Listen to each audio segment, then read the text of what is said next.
Hello everyone. Today in this video I am going to discuss how we can use else with a for loop. So if you want to know how does a for loop works, please see my videos or based on the for loops. Now a for loop can have an optional else block as well. It's an optional.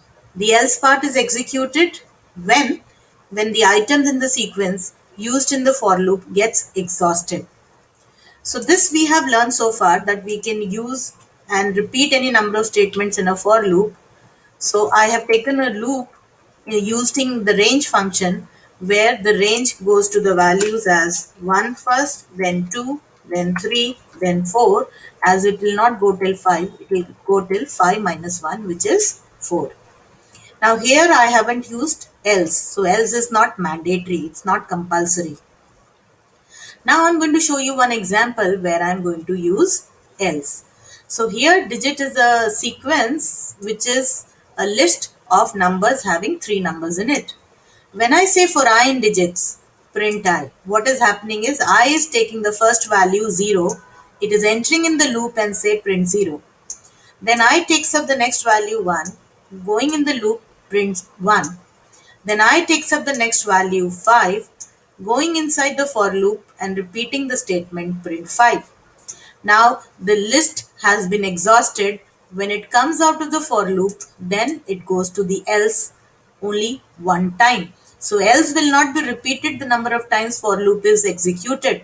Whereas when the for is exhausted, it will come out and go to the else if you have else with the for, and all the statements under else will be executed once. So it will come here and say print no items left now in the list. Let me run it and show it to you. So you can see that it went to 0, then 1, then 5. When the for loop got exhausted, it went to the else and the no items left got executed one time. Now this is another example where I'm showing you where it never entered inside the for. So for I in range 0, now range 0 will not produce any item in the list. So it will be an empty list. An empty list is false. Anything that is empty in Python, that is an empty string, empty list, empty tuple, or number 0, it means false. So it will not enter in the for loop at all and it will not print.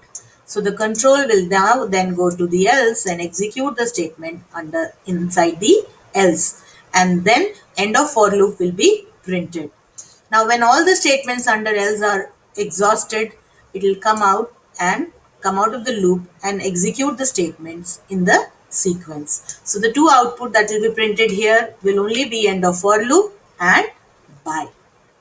So as you can see, it is just end of for loop and by. So the else got executed when there was nothing, when for loop never executed at all, and the else got executed when the for loop got exhausted, and then it entered inside the else.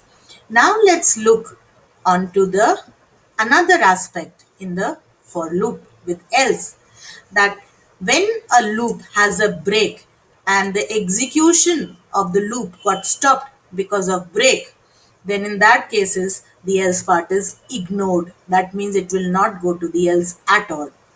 So else part will only be executed if the loop gets exhausted, because of that it has come out, if the loop never got executed, or the loop came out because of continue or anything other than that, but not because of break. So here is an example showing you that the break got encountered and it will never go to else. So else portion will never be executed. So I will take the first value is 0, it will enter. Is 0 equals to 1? No. So break will not be executed, it will go to print 0. Next time I takes a value 1. Is 1 equals to 1? Yes. It will break and come out. Once it has breaked and has come out of the for loop, it will not go to else. So this will not be printed on the screen. So the only output running this would be 0. So if I replace this break with an continue, then you can see that the output changes. That means when I is 0 equals to 1? No, print 0. The next time when I equals to 1, is 1 equals to 1? Yes, it will execute continue.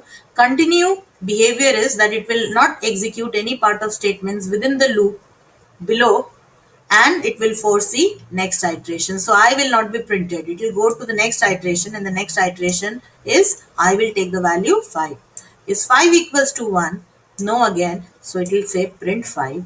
And now the all the values in the for loop are exhausted. It will come out and say else no items left, as you can see in the output. Thank you.